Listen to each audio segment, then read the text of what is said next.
Dan pemirsa, kami ajak Anda untuk melihat langsung suasana di mana akan disampaikan pernyataan oleh Sekjen PD Perjuangan Hasto Kristianto. Dan kemudian Ketua TPN Mas Arsyad Rashid menyampaikan laporan terhadap potret dan dinamika Pilpres, dan dari situlah kemudian dikerucutkan pada beberapa hal, yaitu yang pertama bahwa Pilpres tidak ditentukan oleh hasil quick count, tetapi melalui suatu proses rekapitulasi secara berjenjang itu dari TPS bertingkat ke atas, sehingga seluruh saksi-saksi dari paslon 03 terus mengawal proses rekapitulasi itu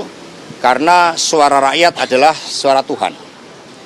Kemudian yang kedua, disampaikan berbagai temuan-temuan, baik yang disampaikan melalui para aktivis, para pejuang-pejuang pembela demokrasi terhadap kecenderungan terjadinya rekayasa pemilu yang terutama dilakukan secara sistematis dari hulu ke hilir.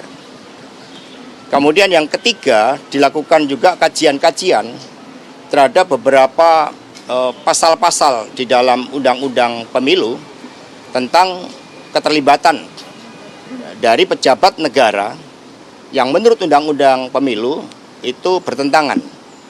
Dan kemudian dipaparkan seluruh aspek-aspek secara komprehensif dari hulu ke hilir, baik diawali dari rekayasa hukum di MK, kemudian di tengahnya itu berbagai bentuk intimidasi, penggunaan aparatur negara, kemudian politik anggaran yang secara nyata itu dipraktekkan untuk mendukung pasangan 02.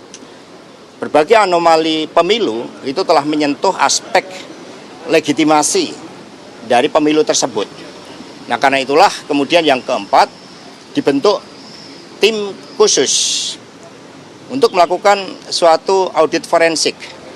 Dan tim khusus ini nantinya akan terdiri dari pakar hukum, pakar IT, kemudian juga demografi, dan setelah itu mereka-mereka yang memang punya pengalaman di dalam mengungkapkan bukti-bukti material agar apa yang menjadi ketentuan pelanggaran secara terstruktur, artinya melibatkan suatu kekuasaan masif itu dengan suatu orkestrasi yang menyeluruh dan sistematis dengan orkestrasi yang menyeluruh dan dampaknya adalah masif.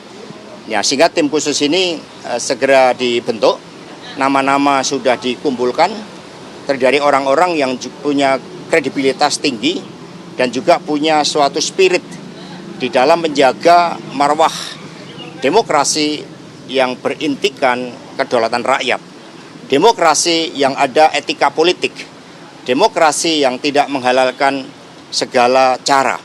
Dan kita juga melihat bahwa berdasarkan analisis terhadap proses, memang ada beberapa elemen-elemen di dalam internal penyelenggara pemilu dan juga pengawas pemilu di dalamnya ada pelemahan-pelemahan secara sistematis pula. Demikian pokok-pokok dari rapat tadi, dan semua mencermati bahwa proses hukum ini harus dikedepankan karena kita negara hukum. Kemudian dikaji juga proses politik, baik yang ada di parlemen maupun juga proses-proses politik di dalam pencermatan terhadap seluruh tahapan pemilu itu sendiri. Kabarnya Bu Mega mau tim khusus yang tadi itu dibentuk, isinya adalah orang-orang